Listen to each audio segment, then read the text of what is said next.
یہ آپ دیکھ سکتے ہیں کہ برسوت نالے میں اس وقت سیلاب اونچے درجے کا سیلاب ہے اور روڈ مکمل بند ہے۔ اب ان قریب 25 جون سے اسٹل ٹوڈے آج 8 جولائی یہاں پہ کوئی ڈسٹرکٹ ایڈمنسٹریشن اور GBDMA کا کوئی اعلیٰ کار یہاں پہ نہیں پہنچے ہیں۔ تو ناظرین، سوات جو واقعہ ہے سیم یہاں پہ بھی اس قسم کے مسائل اور ناگہانی یہاں پہ آفت اور حادثہ ہونے کی یہاں پہ خدشہ موجود ہے۔ وہ اس لیے کہ یہ واحد راستہ ہے جہاں سے مریض، بزرگ لوگ، اسٹوڈنٹس اور غذائی اجناس کی ترسیل کا یہ واحد یہاں سے ایکسس اسی راستے سے ہو رہا تھا۔ اب کو کہ یہ کٹ آف ہے اور اس حوالے سے ڈسٹرکٹ ایڈمنسٹریشن خبر بھی ہے، انہیں اطلاع بھی ہے اور ان کے نوٹس میں بھی ہے۔ لیکن افسوس کا مقام ہے کہ یہاں پہ جو کنسٹرکشن اینڈ بلڈنگ جس کو PWD کہا جاتا ہے، اگر وہ پورے ڈسٹرکٹ میں اگر 1-2 ایمرجنسی کو بھی ہینڈل نہیں کر سکتا تو میرے خیال میں ان دفاتر کو تالا لگنا چاہیے۔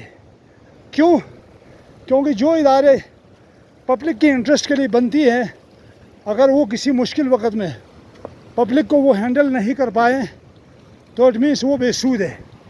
ناظرین، اللہ خیر کرے، صورتحال کافی یہاں پہ خطرناک ہے اور سیلاب انتہائی اونچے درجے کا ہے اور میں رسک لے کے یہاں سے میں جا رہا ہوں۔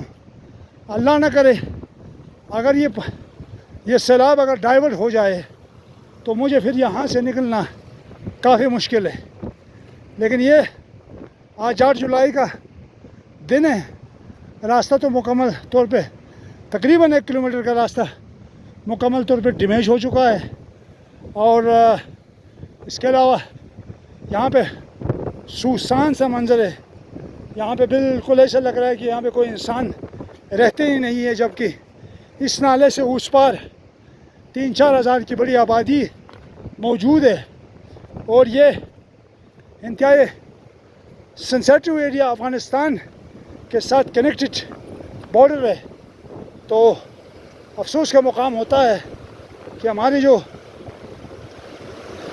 سیکورٹی ادارے ہیں انہیں بھی اس معاملے میں نوٹس لینا چاہیے کہ ایسے بارڈر ایریاز میں جب آپ پورا ڈسکنیکٹ رہتے ہیں تو اس کے ان فیوچر امپیکٹس بہت ہی بھیانک ہوتے ہیں۔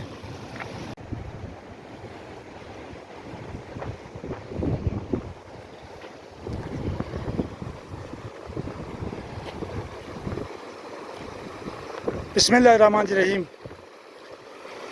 السلام علیکم ناظرین، برسوات نالے جو کہ گلوف پروجیکٹ کا حصہ ہے، 2018 سے یہ ایریا ایمرجنسی ڈکلیئرڈ ہے اور یہاں پہ سالانہ جون جولائی کے مہینے میں یہاں ہمیشہ سیلابی ریلا بہتا ہے اور اس سیلابی ریلے کے بہنے سے یہاں پورا روڈ ستیہ-ناز ہے اور لیکن یہ افسوس کا مقام ہے کہ گو کی چیف سیکرٹری صاحب سمیت گلگت بلتستان کے جتنے بھی ہائی آفیشلس ہیں وہ ان کے نوٹس میں بھی ہے کہ لیکن یہ جو چھوٹی سی ایمرجنسی ہے یہ بھی یہاں کے ڈسٹرکٹ ایڈمنسٹریشن، ضلع غزر اور GBDMA سے ہینڈل نہیں ہو پا رہا ہے۔ تو یہ انتہائی افسوس کا مقام ہے۔ میں آپ کو تھوڑا معلومات دے دوں